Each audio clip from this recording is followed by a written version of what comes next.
आज के इस जादुई विश्लेषण में हम एक ऐसे अलौकिक और अमर स्वरूप की दुनिया में खो जाएंगे जो समय और भौतिक सीमाओं से बिल्कुल परे हैं। आखिर कौन है ये असीमित शक्तियों वाले स्वप्निल देवता?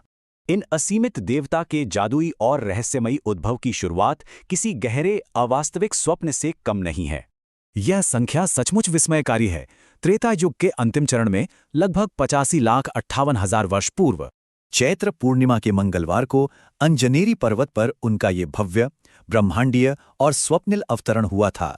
उनका आरंभिक जीवन किसी मायावी स्वप्न सा था, जहां ऊर्जा और गति की कोई भी भौतिक सीमा नहीं थी।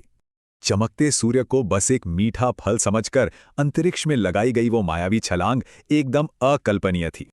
लेकिन इसी चंचलता के कारण ऋषियों के एक श्राप ने उनकी उन असीमित जादुई शक्तियों पर पर्दा डाल दिया। शक्तियों का दोबारा स्मरण होते ही वे रामायण जैसे महाकाव्य के एक अजेय और अलौकिक रक्षक बनकर उभरे। विशालकाय होकर सागर लांघना और पल भर में मक्खी जितना सूक्ष्म हो जाना, ये रूप बदलने की अद्भुत माया थी।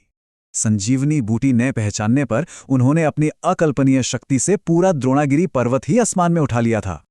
अब ये स्वप्निल यात्रा हमें पाताल लोक की रहस्यमयी, अंधकारमय और जादुई दुनिया की ओर ले चलती है।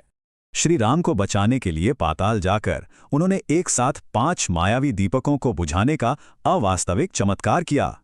इसके लिए लिया गया पंचमुखी अवतार वानर, गरुड़, सिंह, वराह और अश्व का एक बेहद अलौकिक और स्वप्निल संयोजन था।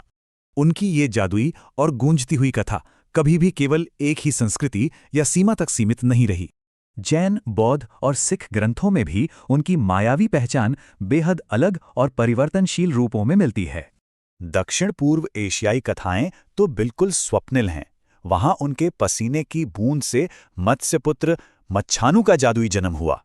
अब समय है इस पूरी अलौकिक यात्रा के सबसे भावुक, अकल्पनीय और गहरे चरम बिंदु तक पहुंचने का। वो दृश्य रोंगटे खड़े कर देता है जब उन्होंने अपनी छाती चीरकर प्रत्यक्ष रूप से राम सीता के दर्शन कराए। चिरंजीवी होने के कारण क्या ये मायावी अमर रूप आज भी हमारे बीच किसी रहस्यमयी दुनिया में मौजूद है?